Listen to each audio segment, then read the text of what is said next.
Hi again. Today I'd like to introduce Ngarla pronouns, and we begin with the singular ones. Now, in Pama-Nyungan languages, it is very common for first-person pronouns, not just the singular ones, but first-person pronouns in general, to begin with nga, and for second-person pronouns to begin with ni. There really are no trends for third-person pronouns, because here the variation is great. As we will see, there are fewer case distinctions made with Ngarla pronouns. First, as we move away from first and second person singular to third person singular, and then as we move from the singular pronouns to the dual and plural ones. You see, first and second person singular here are the only pronouns, and indeed the only words in the Ngarla language that take tripartite case marking.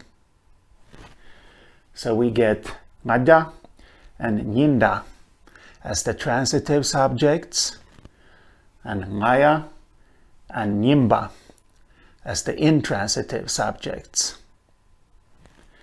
And here the direct object form is nganya. And it so happens that nya is the common accusative marker for pronouns found in Pama-Nyungan languages. This form here obviously is irregular. Pama-Nyungan languages have a few cases in common, this being one of them, and it is evident that over the past few thousand years more cases have developed. Actually, a lot more cases.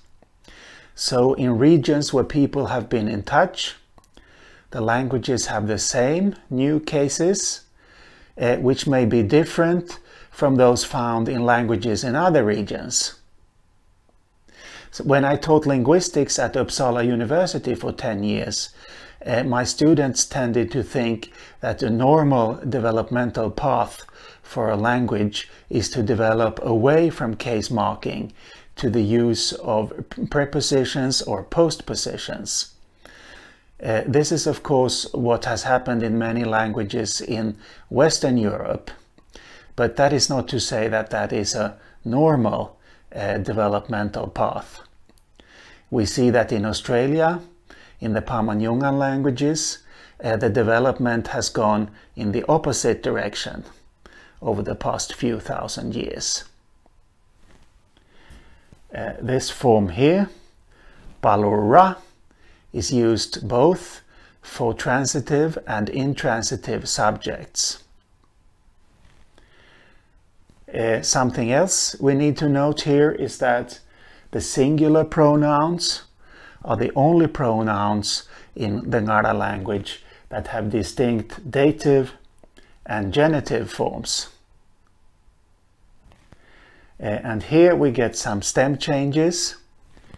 Palora, the subject form, becomes panu with a couple of cases, and pa with a couple of other cases.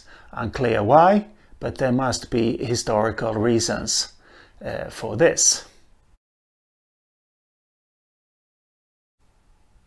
So these are the dual pronouns. All languages around the world seem to make the singular plural distinction, with the possible exception of the Pirahan language of the Amazon region of Brazil.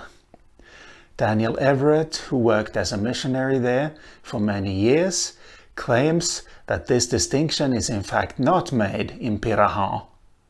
There is no singular or plural. This is hard to check because few outsiders speak Pirahan, but anyway, it seems that it is almost universal to distinguish one from more than one, at least. And if a third inflectional category comes into play, it is the dual category, which marks two people or two things. And this category is common in the languages of Australia and New Guinea. There is also one other distinction that is made with Pama-Nyungan first person dual and plural pronouns, and that is the inclusive-exclusive distinction.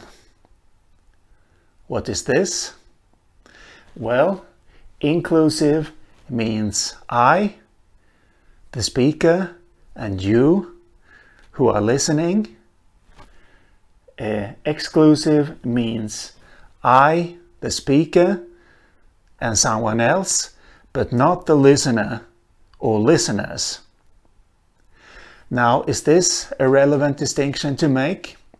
In some parts of the world, people think so. And like I said, this is very common in Pama-Nyungan languages. Here, with the non-singular pronouns then, we have the same form that is used for intransitive and transitive subject. And you see that we also get the same form used to mark dative and genitive, the form ending with nga. Now, cross-linguistically, this is very common to conflate dative and genitive in one case form. So this is definitely not unusual.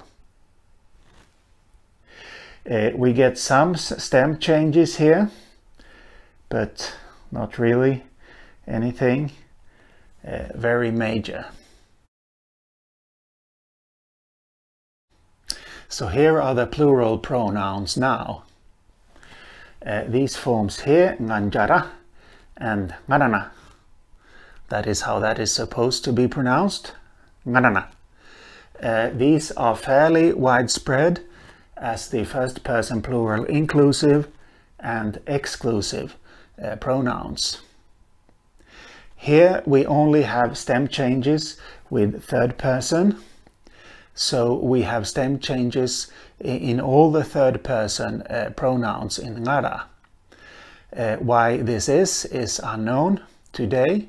There are historical reasons, I'm sure, but we don't know what they might have been because these languages of northwestern Australia, they have only been known to outsiders since the 1860s.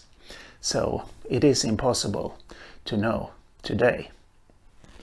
So anyway, this is all for today. I will see you later.